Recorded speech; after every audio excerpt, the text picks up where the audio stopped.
route. I am doing a... In 400 feet, turn right onto Adoray Street. Take the next right onto Adoray Street, then turn right onto Valley View Avenue. I am doing Instacart and Uber Eats, but I'm doing a delivery-only order right now for Instacart. I just dropped off. It was a stacked order, meaning I had multiple customers, so I just dropped off the first...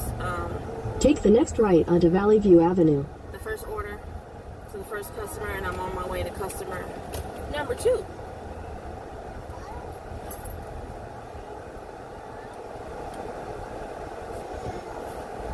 Okay.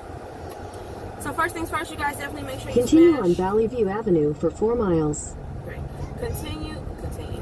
Definitely make sure you smash that like button. As always, comment down below. Subscribe if you haven't already. Plus push the post notification bell button so that way anytime I upload a video, you shall be notified. All right. So I have some information regarding becoming a in-store shopper. Now, I remember speaking on this in a previous video. However, I wanted to speak with the lead because I wanted information for myself as to how to transition from becoming a full-service shopper to an in-store shopper. In the Shopper Help Center in the app, it actually just states that you would call shopper support and they would basically pull up your original application and resubmit it for the side that takes care of in-store shopper applications. Then you have to pretty much wait for a position to become available. When I spoke to an in-store shopper at this very same location that I just came from, she informed me that that wasn't the case, that she knows a couple people at that very location who basically came in and just spoke to the supervisor in charge, and they contacted Instacart shopper support or whatever part of the company that they would get in contact for this, and basically had them to switch them over, and they started working at that particular location. So on top of that, the most important thing for me was, how do you go about selecting your hours? Is it something that you have control over, or is it like every other W-2 job where you basically kind of tell them your availability, and if they can work with it, they can. If they can't, they can't. So he couldn't really tell me what the process is for transitioning between the two positions from full service to in-store shopper. However, he was able to give me some information regarding scheduling. Now, let me just let you guys know, I do not know if this information is market dependent, meaning I do not know if this information is only for my particular area or if this is just a guideline set for in-store shoppers, period. But let me lay it out for you. So basically the hours that they have available are from 8 a.m. to 8 p.m. Anytime within that time, you can work either 8 a.m. to 12 noon or 12 noon to 4 p.m. or 4 p.m. to 8 p.m. I believe he said you can also work, he did say you can work 8-hour shifts, so that would probably be either an 8 to 4 shift or a 12 to 8 shift. You do also have the flexibility to choose the day and the shifts that you would want to work. So for example, if you decided that, hey, you know what, Monday, Tuesday, and Wednesday, I only want to work 4 to 8.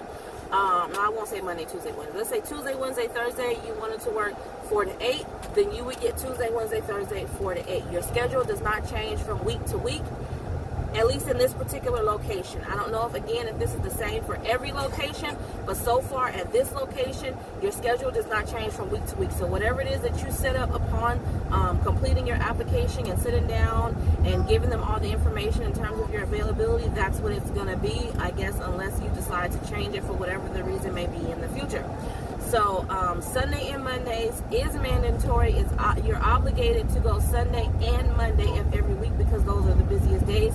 However, again, you still have the flexibility of choosing which shift you want to work.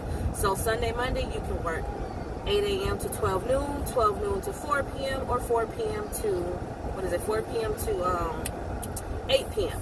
You still have that flexibility. You just have to work Sunday and Monday. You have to work a minimum of 8 hours a week up to a maximum of 29 hours a week. So I honestly was thinking about doing, only because of the situation with my kids, I had this window between 8:30 and I'll say about 2:30 to work. But since the way the shift is broken up, I would even have to work before, 8 to 12, which would be kind of tight for me because I have to drop my son off at 8 o'clock, and it takes a while. So I'm usually not out of there till about 8:20, 8:30. And then I have to be back to pick him up at 3:30. So for me, it would probably work out if I work during the week, 4 to 8, so that way nobody is in school. I don't have to pick anybody up. It's only 4 hours. I'm pretty sure Dad can handle the babies for 4 hours during the week. And then on the weekend, when my other children come, I can work 8 a.m. to 12, so that way they're sleeping until about 10. Wake up, they have some cereal, and mommy is back in the next hour or two. You know what I'm saying? And then I have the whole rest of the day that's clear. So I'm thinking that that's what's going to work for me. But again, I still have to speak to the lead myself. She wasn't available. I believe he said she was on a lunch break. So I thought I would come on and give you guys that information. Also let you know that I'm out here again doing Instacart today. It's been kind of steady with the on-demand orders. It has been not as busy as it was when on-demand first showed up out here, but it's been consistent. I mean, I've had my ability to choose, and at the same time, I'm doing Uber Eats at the same time. So I've already done Uber Eats for the lunch rush, and that's why I'm doing Instacart right now. So I'm going to see if I can get a couple of more orders, but if not, I'm probably going to go home and take a break, come back out here and get it in for the dinner rush for the rest of this day. It's Sunday, by the way. What else? Oh, another thing that I wanted to mention, I noticed this update on the app when it comes to on-demand batches. Just the last batch that I didn't accept, I think it was yesterday, I was looking at a batch. No, actually it was today. It was for $7. It was a full service shop. There was no tip. It was about, I think it was 11 units. No, 11 items, 11 units, about 20 items or something like that. But to me, it just wasn't worth it.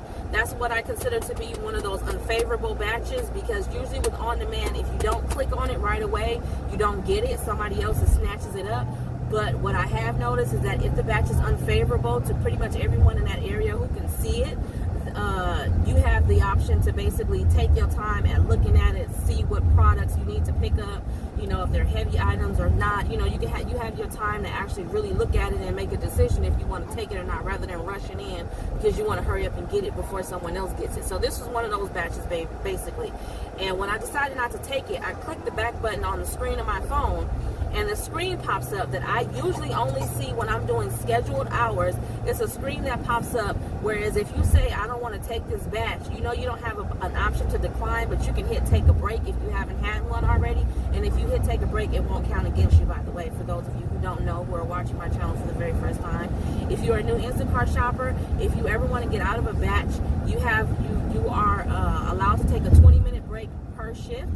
And if you decided not to take the batch, you can hit take a break, and it will not go towards your your acceptance rate.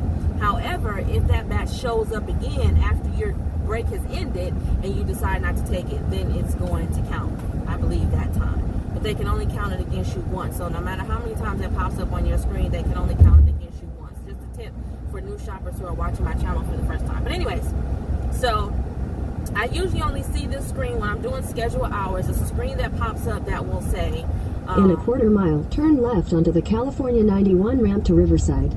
It basically gives you an option, options of why you didn't want to take it. Batch was too small, driving distance is too far, batch is too large. It gives you several options. I can't remember all of them, but it's about 5 different options, and you basically choose one, and if the option you want is not there, you click other, and then you just type in whatever the reason is. So that same screen popped up for an on-demand batch when I clicked the back button, meaning I didn't want to take it. And I thought that was very strange, because for me, it's like, well, what are they going to use this information for? And why do I need to tell you why I don't want to take it?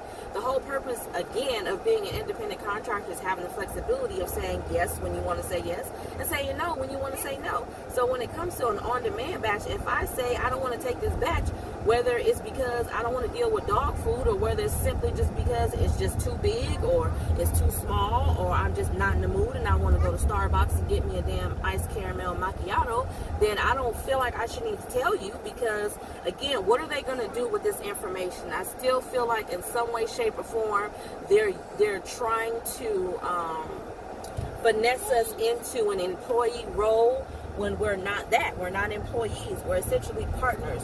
We are basically the middleman. We're saying we're going to come and pick this up from these stores. Turn left onto the California 91 ramp. That you have a relationship with and drop it off at these customers for a fee during my spare time. That's basically what it is. So why do I need to tell you in my spare time why I don't want to accept this batch?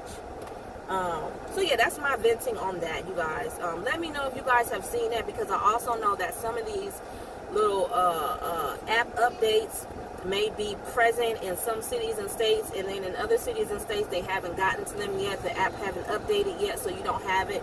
But that's something that I literally just realized today dealing with on-demand batches. Another thing is, when I was dropping off this batch, it now asks you to scan the bags before you even take it to the customer's door. Continue on California 91 for 3/4 of a mile. That's definitely new. It didn't used to do that. I don't remember how. I know you have to scan them when you're doing delivery only. You have to scan the barcodes that's on the bags when you're picking them up.